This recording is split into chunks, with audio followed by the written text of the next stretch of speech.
बिहार में seat sharing को लेकर ऐसा पेच फंसा कि बवाल मचना तय है। ऐसा लग रहा है दोस्तों कि अब एनडीए में दो फाड़ हो गई है। जो उपेंद्र कुशवाहा और जीतन राम मांझी 10-12 सीटें मांग रहे थे, उन्हें एनडीए ने 6 सीटों पर सिमटा दिया। इतना बड़ा खेल इन दोनों नेताओं के साथ हुआ और इस खेल के होने के बाद ही मामला बिगड़ता चला गया दोस्तों। जो प्रेस कॉन्फ्रेंस होनी थी उसको रद्द कर दिया गया और अब कहा यह जा रहा है कि बदला तो जरूर लेंगे। उपेंद्र कुशवाहा ने अपने ट्विटर हैंडल से एक ऐसी बात कह डाली है दोस्तों जो चारों तरफ वायरल हो रही है और ऐसे एक धमकी के तौर पर इसको देखा जा रहा है। तो पूरा मामला क्या है, कैसे बिहार का सियासी समीकरण एकदम से ऊपर नीचे हो रहा है, उथल पुथल पूरी मची हुई है, सब कुछ आपको विस्तार से इस वीडियो में बताऊंगी, तो आप साथ में हमारे बने रहिएगा। नमस्कार, आदाब, आप देख रहे हैं खबर अड्डा और मैं हूं आपके साथ सुम्बुलीरम। दोस्तों, क्या एनडीए में दो फाड़ हो गई है? क्योंकि ऐसा लग रहा है, खबरें ऐसी निकल करके सामने आ रही है कि मांझी और कुशवाहा ने बदले की भावना को पैदा कर लिया है और उसके चलते प्रेस कॉन्फ्रेंस भी रद्द कर दी है। एनडीए ने जो इन दोनों नेताओं के साथ किया उसे धोखा बताया जा रहा है और ऐसे में अमित शाह कुछ नहीं कर पा रहे सिवाय तमाशबीन बने बैठने के। दोस्तों, मांझी कुशवाहा ने एनडीए के लिस्ट को अटका दी है। कैंडिडेट की लिस्ट का ऐलान जो है वो टल गया है। प्रेस कॉन्फ्रेंस रखी गई थी, उसे भी रद्द करना पड़ा। जी हाँ, खबर देख लीजिए, आपकी स्क्रीन पर है, बिल्कुल पक्की खबर है। लिखा है, जीतन राम मांझी और कुशवाहा ने एनडीए की लिस्ट अटकाई, कैंडिडेट की सूची का ऐलान टला, प्रेस कॉन्फ्रेंस कैंसिल।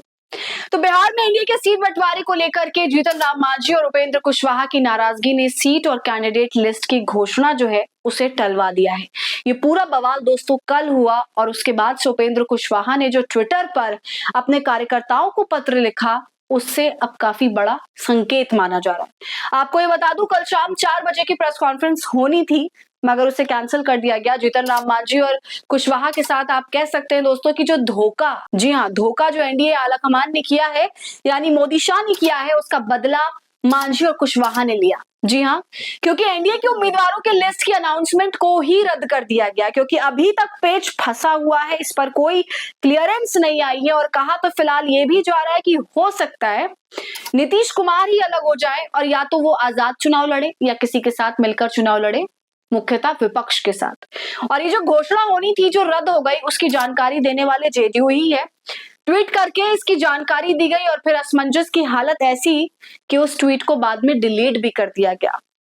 दोस्तों, मैंने आपको पिछली वीडियो में भी लगातार ये पूरा समीकरण बताया है कि किस तरह से बिहार का जो सियासत है वो दिन प्रतिदिन पेचीदा होता जा रहा है। एक तो सबसे पहले लगातार इस्तीफे पर इस्तीफे हो रहे हैं। जेडीयू के अंदर खास करके ऐसा हो रहा है, ये नहीं कि छोटे मोटे जो है नेता छोड़ करके जा रहे हैं, खास खास नेता जो करीबी है वो छोड़ के जा रहे हैं पार्टी को। तो ऐसे में नीतीश कुमार की हालत वैसे भी बहुत ज्यादा खराब थी।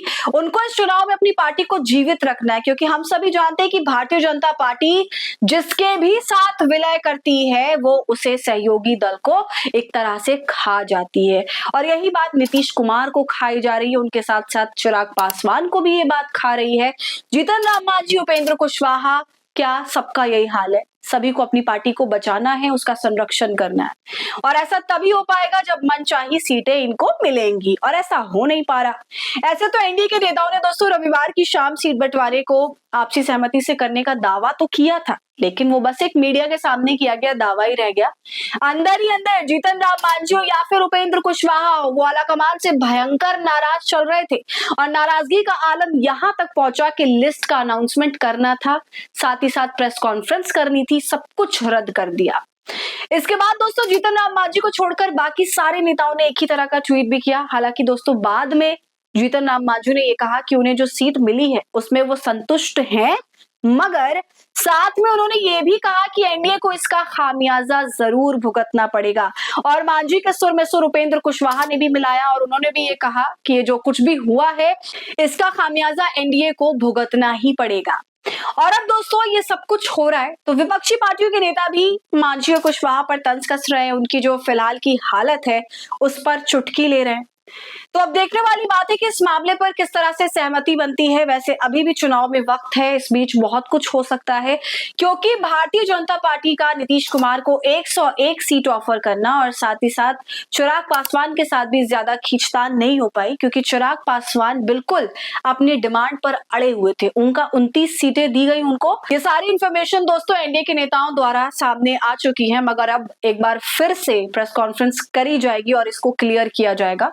तो कहने का मतलब यही है कि जब इन दोनों के साथ कॉम्प्रोमाइज नहीं किया गया, तो जीतन राम मांझी और कुशवाहा के साथ क्यों कॉम्प्रोमाइज किया गया, जबकि ये दोनों ही नेता और उनकी जो पार्टियां हैं उनका एक अच्छा खासा वोट बैंक है। जी हाँ, अपने इलाके में इनकी अच्छी पकड़ है, दोनों ही मजबूत नेता हैं। तो अब देखने वाली बात है कि आगे क्या होता है। वैसे दोस्तों आपको क्या लग रहा है, आपकी क्या राय है इस पर? जिस तरह से उठापटक चल रही है उस पर आपका क्या कहना है, कमेंट कर हमें जरूर बताइए। वीडियो को लाइक और शेयर करें। खबर अड्डा को यूट्यूब पर सब्सक्राइब कर लें।